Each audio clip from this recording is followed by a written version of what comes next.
Урматтуу депутаттар, бүгүнкү жыйналыштын күн тартиби сиздердин алдыңыздарда турат. Андыктан бүгүнкү жыйналыштын күн тартибин негиз катары добушка коем. Урматтуу депутаттар, добуш бериңиздер.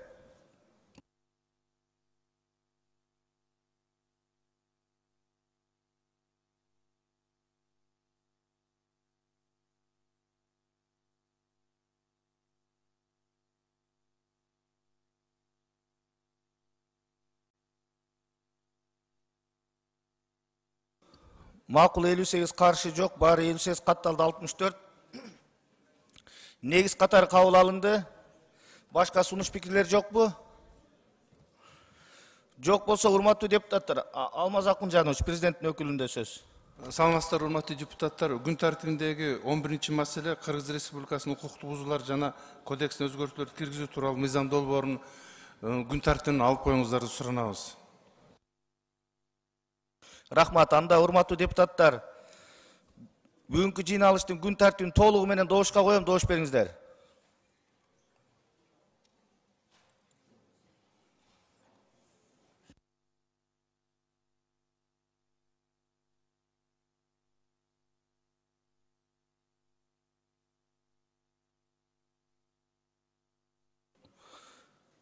Макул 70, каршы жок, баары 70, катталды 73. Урматтуу депутаттар, күн тартиби толугу менен кабыл алынды.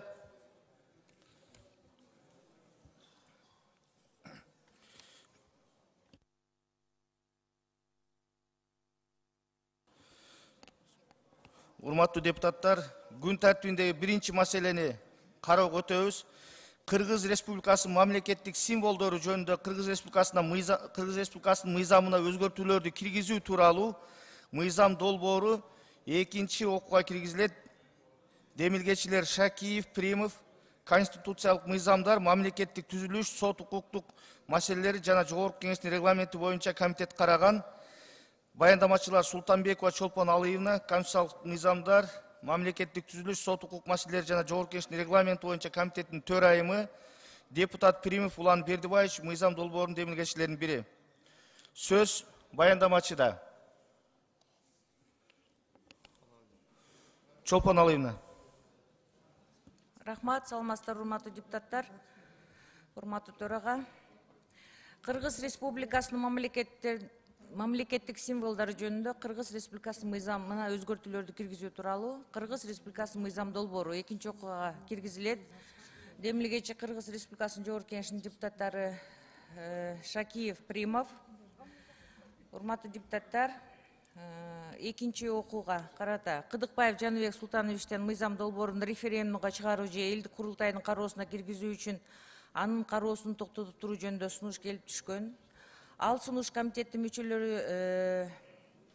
мүчөлөрүнө таратылып берилген, бирок 5 фракциянын жана депутаттык топтордун бир эле мезгилде экинчи жана үчүнчү окууга кабыл алуу жөнүндө чечимин эске алуу менен комитет мыйзам долбоорун Жогорку Кеңештин кароосуна киргизүү жөнүндө чечим кабыл алды. Самый Кожо Мирландын, Малиевдин, Жамиля Исаеванын экинчи окууга берилген түзөтүүлөрдүн талкуулоонун жана добуш берүүнүн жыйынтыгы боюнча четке кагуу сунушталат. Улан Примовдун 3 түзөтүүлөрүнүн бардыгы кабыл алынды. Алар министрлер кабинетинин корутундусуна ылайык келтирүү боюнча сунуштар болчу. Комитеттин корутундусун долбоорун экинчи окууга даярдалган, бирок комитетке мыйзам долбоорун бир эле мезгилде экинчи жана үчүнчү окууга кабыл алуу жөнүндө чечимдери төмөнкү 5 фракциянын депутаттык топторунун келип түшкөн. Ата журт Кыргызстан парламенттик фракциясынан, Мекенчил депутаттык тобунан, Элдик депутаттык тобунан, Альянс парламенттик фракциясынан, Ишеним парламенттик фракциясынан. Регламенттердин талаптары боюнча бул маселе талкууга коюлуп, добуш берүүнүн жыйынтыгы боюнча комитет төмөнгүдөй корутундуга келди. Кыргыз Республикасынын мамлекеттик символдору жөнүндө Кыргыз Республикасынын мыйзамына өзгөртүүлөрдү киргизүү тууралуу Кыргыз Республикасынын мыйзам долбооруна карата комитеттин чечимин жактыруу жана аны бир эле мезгилде экинчи жана үчүнчү окууга кабыл алууга Кыргыз Республикасынын Жогорку Кеңешине сунушталсын. Рахмат. Урматтуу депутаттар, аталган маселе боюнча суроолор барбы? Жок болсо, урматтуу депутаттар, Чолпоновна, комитеттин қорытындысын оқыңыз. Комитеттин корутундусу мыйзам долбоору Азыр Чолпоновна Нуржигит мырза сөз сурап атат.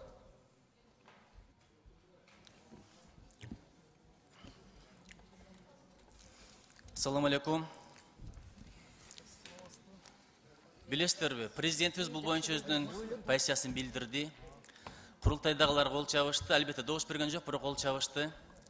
Ар бир нерсенин жакшылыгы бар. Буга чейин билесиздер. Ар бир адамдын өзүнүн туусу болуп калган. Бирөөнүкү байлык, бирөөнүкү бийлик, бирөөнүкү карьера. Ар бир урунун өзүнүн туусу бар, голоттун, коктунун өзүнүн туусу бар.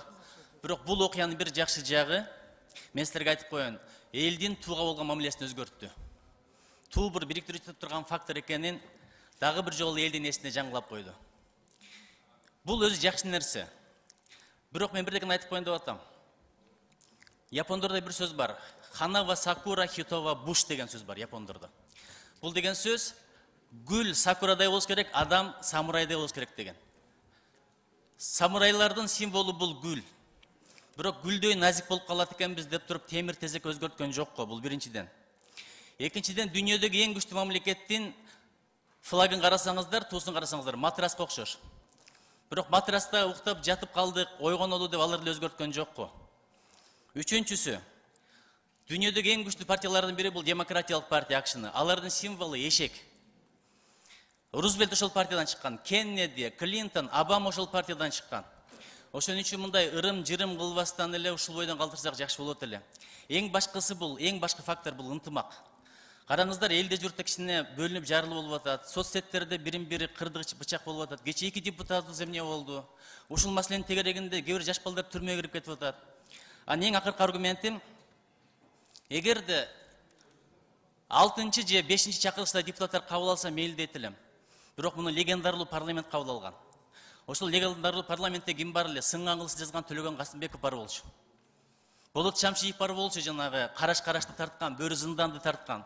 Төлөмүш Океев бар болчу. Ак Элбирстин тукумун тарткан. Масалиев бар болчу, Шеримкулов бар болчу, Бекмамат Осмонов бар болчу. Албетте президенттин пикирин сыйлайбыз. Курултайдагылар деле эл журт шайлап келди, аларды да сыйлайбыз. Бирок ошол залкарларыбыздын кадырына, урматына, арбагына сый-урмат көрсөтүп туруп, ушул туун ушул бойдон эле калтырсак деп мен суранып кетет элем. Бул жөн гана менин пикирим. Суроо берген жокмун, комментарий бербей эле коюңуздар. Чоң рахмат. Бизди бириктире турган бир гана туу бар. Акелердин сөзүн дагы кайталап коеюн. Ынтымакты туудан ал дейт, тазалыкты суудан ал дейт. Чоң рахмат.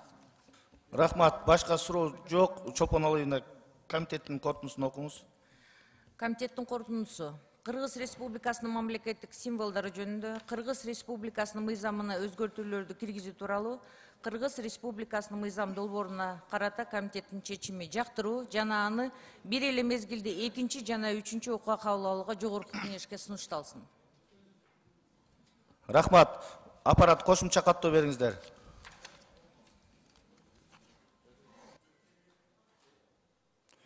$79 депутат каттоодон өттү. Урматтуу депутаттар, аталган мыйзам долбоорун 2-чи окууда добушка коем, добуш бериңиздер, урматтуу депутаттар.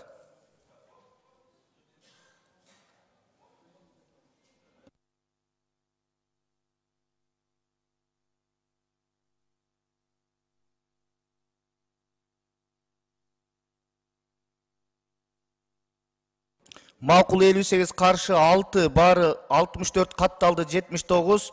Аталган мыйзам долбоору 2-чи окууда кабыл алынды. Урматтуу депутаттар, аталган мыйзам долбоорун 3-чү окууда добушка коем, добуш бериңиздер, урматтуу депутаттар.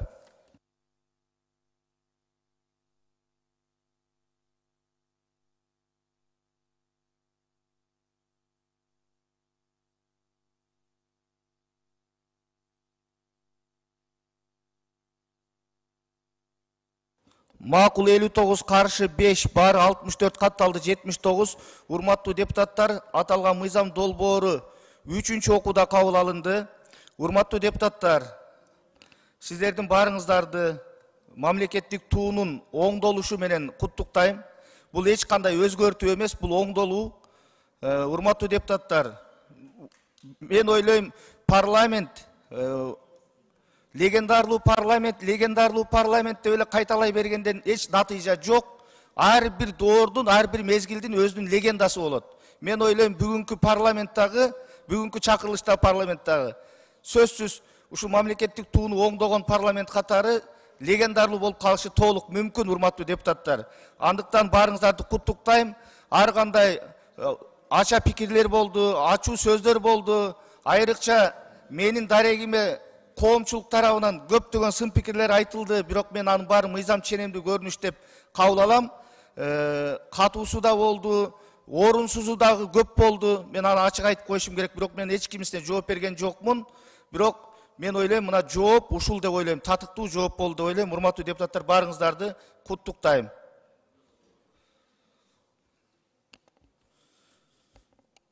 Урматтуу депутаттар, күн тартибинде кийинки маселени кароого өтөбүз.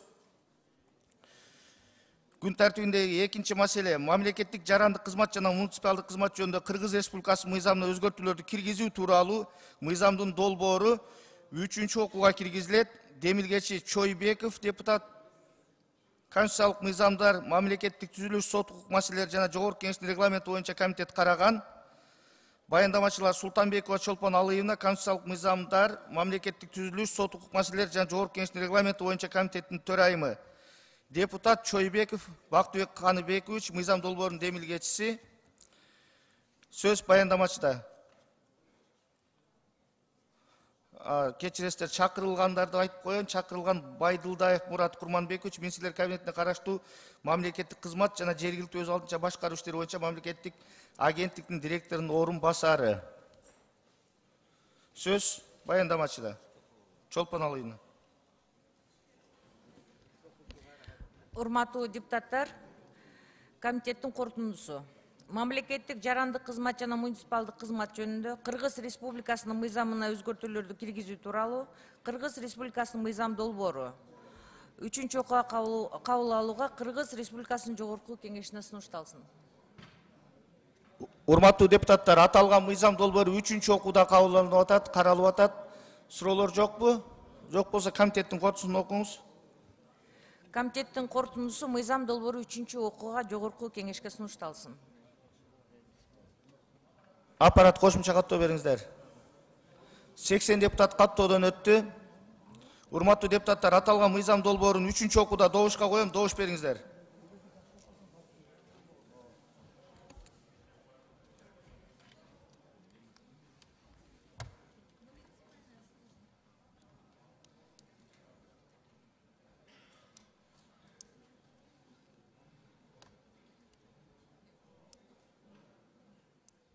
Макул 56, каршы жок, бары 56, катталды 80. Урматтуу депутаттар, аталган мыйзам долбоору 3-чү окууда кабыл алынды. Урматтуу депутаттар, күн тартибинде кийинки маселени кароого өтөбүз. Жарандык маселелер боюнча Кыргыз Республикасынын айрым мыйзам актыларына өзгөртүүлөрдү киргизүү жөнүндө мыйзамдын долбоору 3-чү окууга киргизилет. Демилгечилер депутаттар Осмонов, Нарматова, Маматалиев, Акаев, Кадырбеков, Айдарова, Бакасов, Атазов, Икрамов, Маткеримов. Конституциялык мыйзамдар, мамлекеттик түзүлүш, сот укук маселелери жана Жогорку Кеңештин регламенти боюнча комитет караган.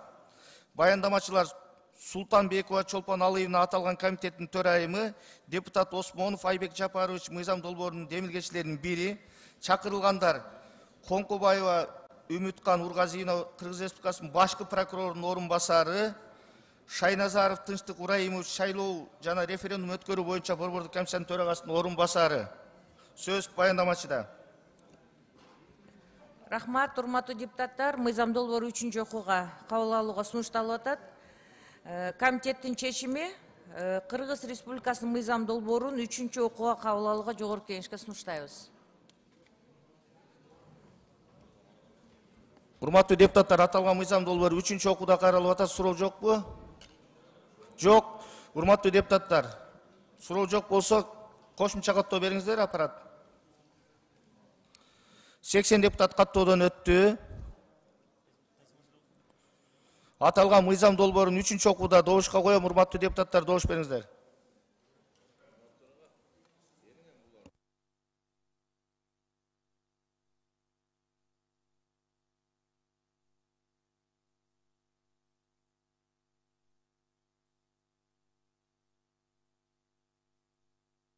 Макул 62, каршы жок бар 62, катталды 80. Урматтуу депутаттар, аталган мыйзам долбоору 3-окууда кабыл алынды.